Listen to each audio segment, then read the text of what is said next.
Proceed. Your honour, ఈ నేరస్తుడిని కఠినంగా శిక్షించండి అని వాదించడానికి కూడా ఒక్క నిమిషం ఆగి అతని వయసును సమీక్షించుకోవాల్సినంత చిన్న వయసులో ఇతను 2 హత్యలు చేశాడంటే మన న్యాయ వ్యవస్థ మొత్తం ఒక్కసారి మళ్లీ ఆలోచించుకోవాల్సిన పరిస్థితి ఏర్పడింది. ఇతనికి జరిగింది అన్యాయమే, కానీ హత్యకు హత్య, హింసకు ప్రతిహింస సమాధానం కాకూడదు. ఇతను చేసిన తప్పుకు తప్పకుండా శిక్ష విధించాల్సిందే. కానీ వేసి ఆ శిక్షలా మాత్రం కాకుండా మొత్తం బాలలోకానికి, రేపటి తరానికి శిక్షణలా అనిపించాలి. It's my sincere request. That's all your honour. బాబు, నువ్వు చెప్పుకోవాల్సింది ఏమైనా ఉందా? ఆ హత్యకు సంబంధించిన అన్ని వివరాలు మాకు తెలిసిన ఎక్స్ మినిస్టర్ ఈ ఊళ్ళో పవర్ఫుల్ పర్సన్ అయిన చౌడప్పకి అగెనిస్ట్ గా సాక్ష్యం చెప్పడానికి ఎవరూ ముందుకు రాకపోయేసరికి కేసు క్లోజ్ చేయాల్సి వచ్చింది. మీలాంటి ధైర్యవంతులు ఊరికి ఒక్కరుంటే చాలు, మా డిపార్ట్మెంట్కి ఎంతో హెల్ప్ అవుతుంది. దేశం కోసం ప్రాణాలు ఇవ్వడానికి సిద్ధపడ్డ సైనికుడిని నేను. మేం కాపాడుతున్న దేశంలో ఇలాంటి కిరాతులు ఉండటానికి వీల్లేదు. ఇదిగోండి కంప్లైంట్, వెంటనే కేసు బుక్ చేయండి. మీరు ఎప్పుడు రమ్మంటే అప్పుడు నేను కోర్టుకు రావడానికి సిద్ధం. Thank you. I appreciate your spirit. Thank you. అవసరమైనప్పుడు కబురు పెడతాను, మీరు తప్పకుండా రావాలి. షూర్.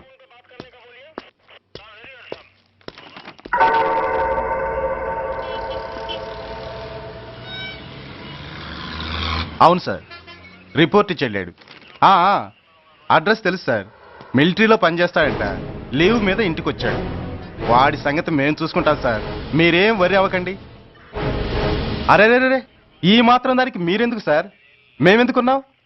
తెల్లారేసరికి వాడు ఎన్కౌంటర్ అయిపోతాడు. సరేనా?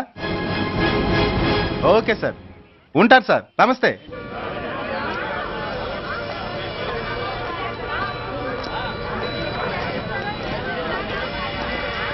నాన్న, మనం ఈ ఊరొదిలి ఎందుకు వెళ్ళిపోతున్నావు?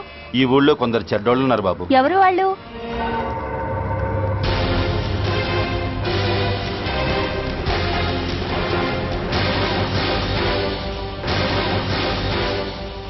జై జవాన్.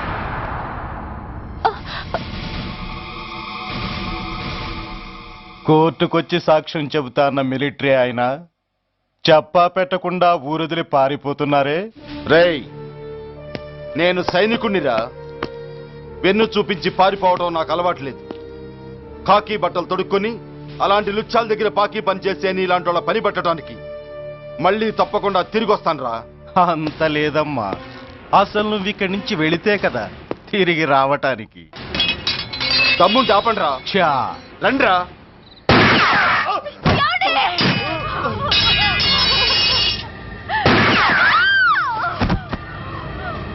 రేయ్ సార్, ఆ 2 శవాల్ని బస్సు వెనక టైర్ల కింద పడుకోబెట్టు.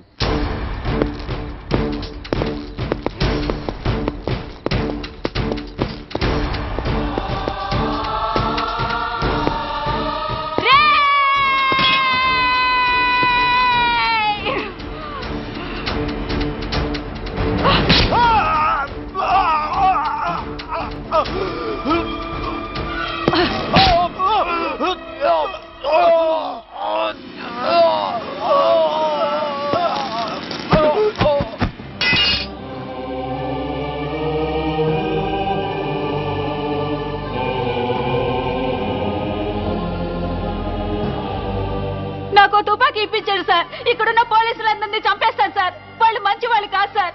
మా నాన్న దేశాన్ని కాపాడే సైనికుడు సార్. మా అమ్మని నాన్నని అన్యాయంగా చంపేశారు సార్ ఈ పోలీసులు.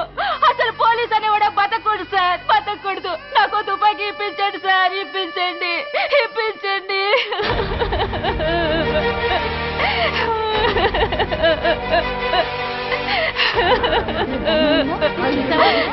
Order, order. The judgment is reserved. Court is adjourned. ఏ తలబట్టేసిందా? మీరా?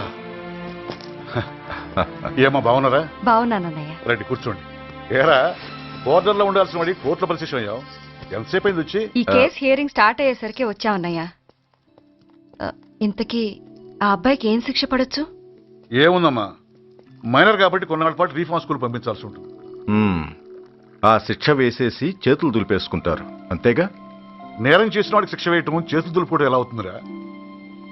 వాడు చేసింది తప్పు కాదని నీ అంతరాత్మకు తెలియదా? మన దృష్టిలో తప్పు కాకపోయినా చట్టం దృష్టిలో ఇది నేరం. దానికి శిక్ష వేయక తప్పదు. అసలు శిక్ష అనేది ఎందుకురా? మనిషిలో పరివర్తన తేవటానికి. మీరు వేసే శిక్ష వాడిని తప్పు తెలుసుకొనివ్వదు, తప్పుదారిలోకి మళ్ళిస్తుంది. ఏంటో నువ్వనేది? ఆ పసి మనసులో ఎంత ఆవేదన ఆవేశం ఉన్నాయో చూసావు కదా. శిక్షాకాలంలో అవి వాడితో పాటే పెరుగుతాయి తప్ప తరగవు. సమాజం మీద కక్షతో, వ్యవస్థ మీద హేట్రెడ్తో ఓ రెబల్గా సొసైటీలోకి వస్తాడు. దగ్గరకు తీసుకుని ఆదరించేవాళ్ళు లేక మరో క్రిమినల్గా తయారవుతాడు. ఇంతకీ నువ్వు అనేది ఏమిట్రా? మా కన్న కొడుకు ఎలాగూ పోయాడు, వాణ్ణి మేం పెంచుకుంటాం. Yes, we want to adopt him. I appreciate your humanity major Bhargav. But చట్టానికి విచారణ చేయటంలోనూ శిక్ష విధించటంలోనే కాదు, ఆ శిక్షను అమలు చేయటంలో కూడా కొన్ని పరిమితులు ఉంటాయి. శిక్షాకాలం పూర్తి కాకుండా అతన్ని మీకు హ్యాండ్ ఓవర్ చేయటం కష్టం అవుతుంది. ఇంతకీ ఆ కుర్రాడి మీద మీకు ఎందుకంత ఇంట్రెస్ట్? అతను ఓ సిన్సియర్ మిలిటరీ మ్యాన్ కొడుకు సార్. అంటే ఆ చనిపోయిన అతను? He was my subordinate sir. Oh I see. Okay, I will do one thing. ప్రస్తుతానికి ప్రొసీజర్ ప్రకారం అతన్ని రిఫార్మ్ స్కూల్కి పంపిద్దాం. ఈలోగా గవర్నమెంట్కి, లా అండ్ ఆర్డర్ డిపార్ట్మెంట్కి స్పెషల్ పర్మిషన్ కోసం అప్లై చేసి వాళ్ళని ఒప్పిస్తాను. ఆ తర్వాత అతన్ని మీరు తీసుకెళ్ళవచ్చు. Thank you very much sir. వస్తాం సార్. మంచిది. మేజర్ గారు, ఆ కుర్రాడిని మీరు ఏం చేద్దాం అనుకుంటున్నారు? ఏ డిపార్ట్మెంట్ అయితే అధికార దుర్వినియోగం చేసి ఓ నేరస్తుని తయారు చేసిందో అదే డిపార్ట్మెంట్లో చేరుస్తాను. I will make him an honest police.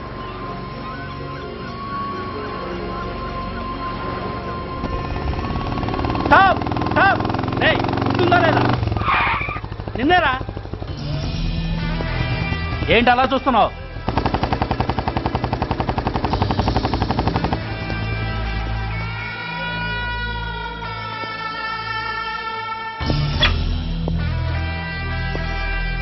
ఏంట్రా, ఏంటి మీదకి వస్తున్నావు? ఏమన్నావురా? సిగ్నల్ పడకుండా ఎందుకు వెళ్ళావు? నన్ను నువ్వు ఏమన్నావు? బుద్ధి ఉందా లేదా అన్నాను. ఓహో,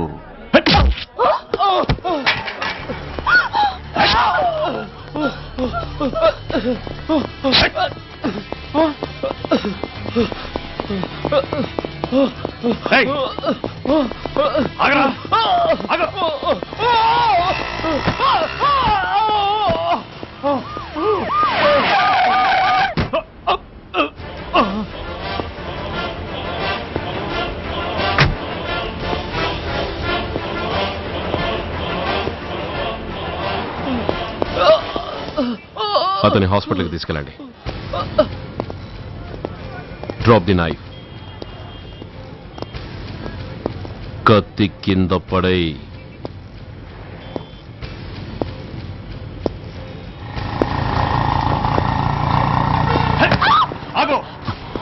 ముందుకొస్తే దీన్ని చంపేస్తా.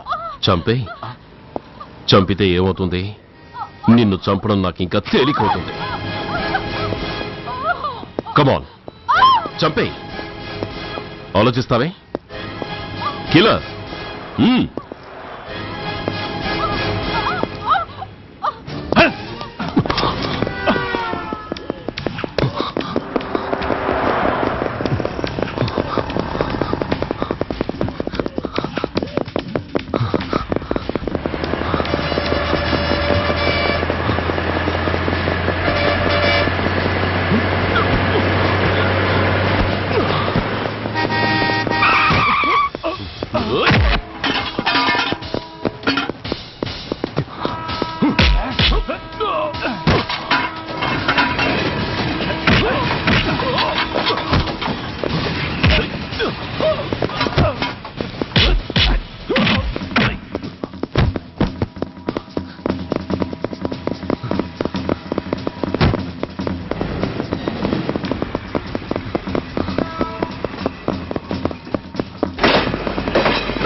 నమస్తే సార్. నమస్తే సార్.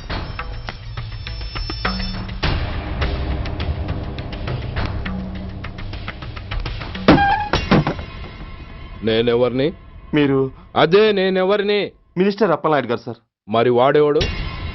మీ అబ్బాయి గారు సార్. అంటే అది తెలిసే వాడిని లోపలేసావా? ఎఫ్ఐఆర్ ఎక్కడ్రా? ఆ?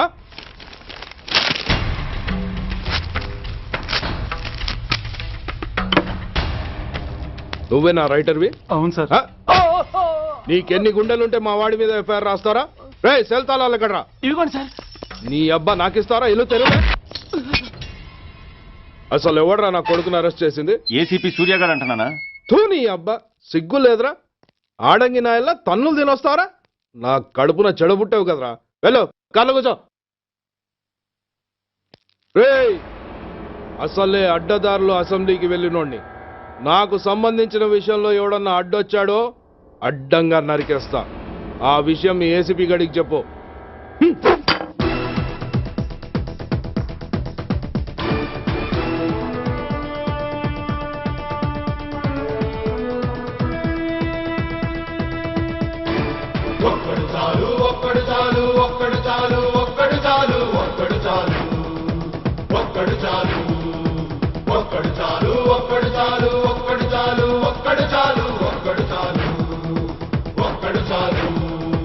దేశమాత నుదుటి గీత మార్చేందుకు తిరుగులేని కొత్త రాత రాసేందుకు ఒక్కడు చాలు ఒక్కడు చాలు ఒక్కడు ఒక్కడు ఒక్కడు చాలు ఒక్కడు చాలు ఒక్కడు చాలు నూతనంగా ఉప్పొంగే ఈ చరితం పోతనన్న రాయలేని భాగవతం విశ్వమంతా విస్తుపోయి భరత జాతి వంక చూడ బలవంతుడొక్కడు చాలు ఒక్కడు చాలు ఆ ఒక్కడు నువ్వే కావాలి నువ్వే కావాలి ప్రతి ఒక్కడు నీతో రావాలి నీతో రావాలి ఆ ఒక్కడు నువ్వే కావాలి నువ్వే కావాలి ప్రతి ఒక్కడు నీతో రావాలి నీతో రావాలి.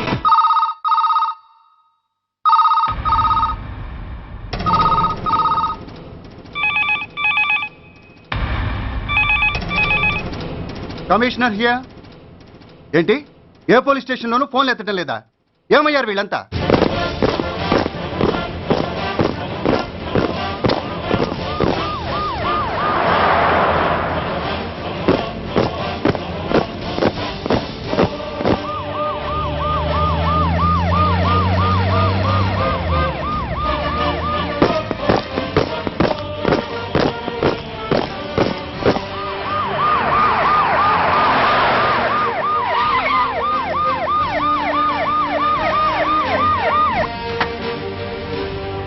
ఏంటయ్యా ఇది? What is non sense? Uniform తీసేసి పోలీస్ స్టేషన్ మూసేసి బజారు పడతారా? మీరు పోలీసులు అనుకుంటున్నారా, గుండా అనుకుంటున్నారా? విలువలేని యూనిఫామ్స్ ఒంటి మీద ఉంటే ఊపిరాడడం లేదని తీసేసాం సార్.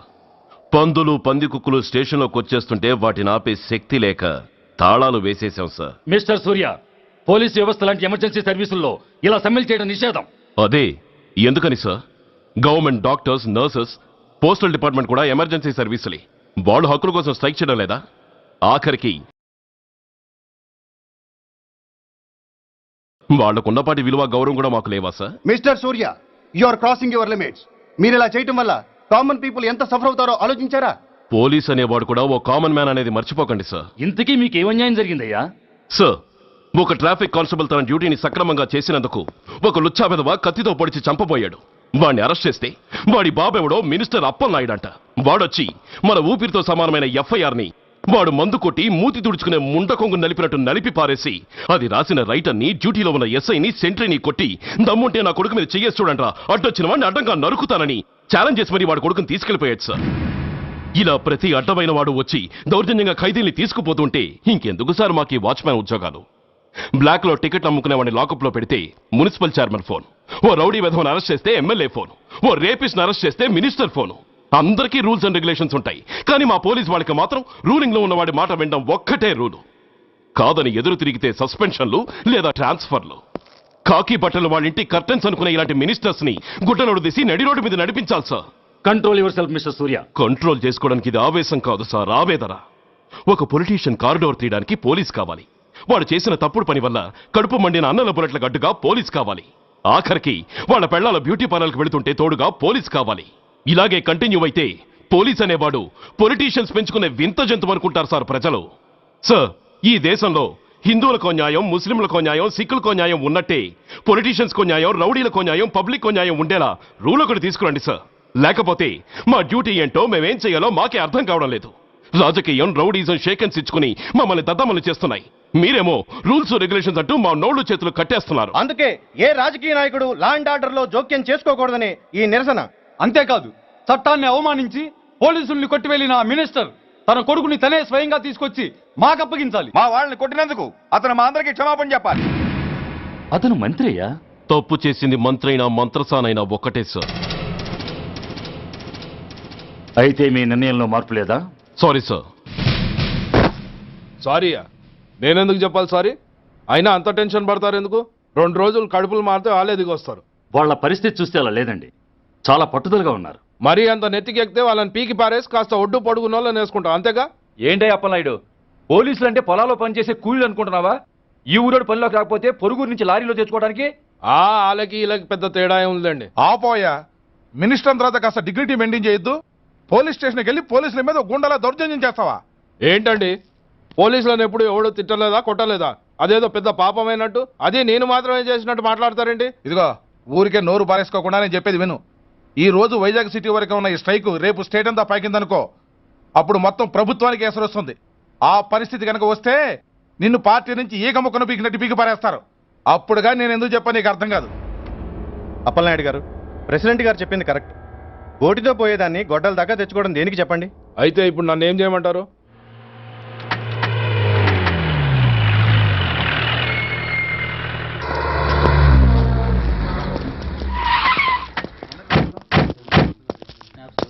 హలో,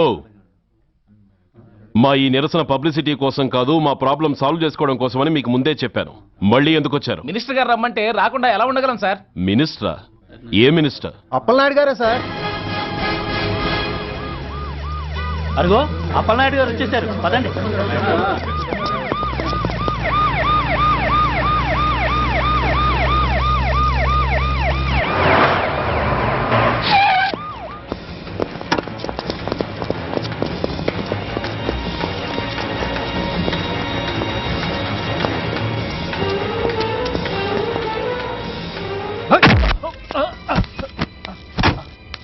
నా కొడక, ఏమనుకుంటున్నారా?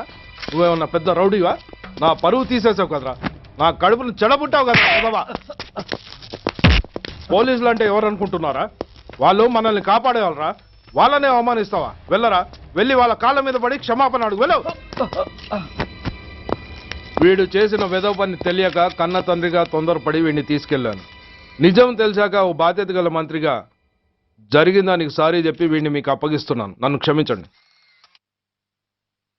చాలా థ్యాంక్స్ అండి. ఇంకా మీరు కెమెరాలు ఆపండి. మినిస్టర్ గారు మిమ్మల్ని పిలిపించిన కార్యక్రమం అయిపోయింది, మీరంతా బయలుదేరచ్చు ప్లీజ్. పిలవగానే వచ్చినందుకు మీ అందరికీ చాలా థ్యాంక్స్.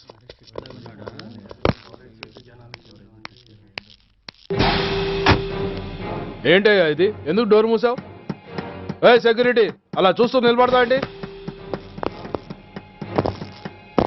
ఏంటయ్యా ఇది? మీరు చెప్పింది చేశానుగా, నా కొడుకుని మీకు అప్పగించాను, మీ అందరికి సారీ చెప్పాను, ఇంకా ఏంటి? చేసిన ప్రతి తప్పుకి సారీ అంటమే శిక్ష అయితే లా బుక్లన్నీ పాకెట్లో పెట్టుకునే డైరీ సైజుకి పడిపోతాయి. ఇంతకీ ఏంటయ్యా నువ్వు అనేది? మీరు మా వాళ్ళకిచ్చినవి తీసుకెళ్లిపోండి. ఒకళ్ళిచ్చిన ఉంచుకోవడం మాకు అలవాట్లేదు. నేనేమిచ్చాను? మరీ అంత మతిమరుపు అయితే ఎలా సార్? ఓయ్ ఏంటిది? మీరు మా ఎస్ఐకి చెప్పుతో ఇచ్చారు, అతని తరఫున నేను మీకు షూతో ఇస్తున్నాను. ఏయ్ ఎంత ధైర్యం రా నీకు? నన్నే కొడతావా? నీ ఎంత చూస్తాను, ప్రాణాలు తీస్తాను. ఏయ్ డిఐజీ కమిషనర్ ఎక్కడా మీరు?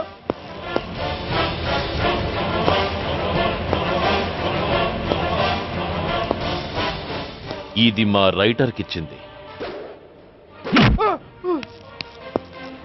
ఇది మా సెంట్రీకి ఇచ్చింది. ఇక ఒకటే ఒకటి మిగిలింది. ఇంకోట ఏంటది? ఈ ఎఫ్ఐఆర్ ని నలిపినందుకు.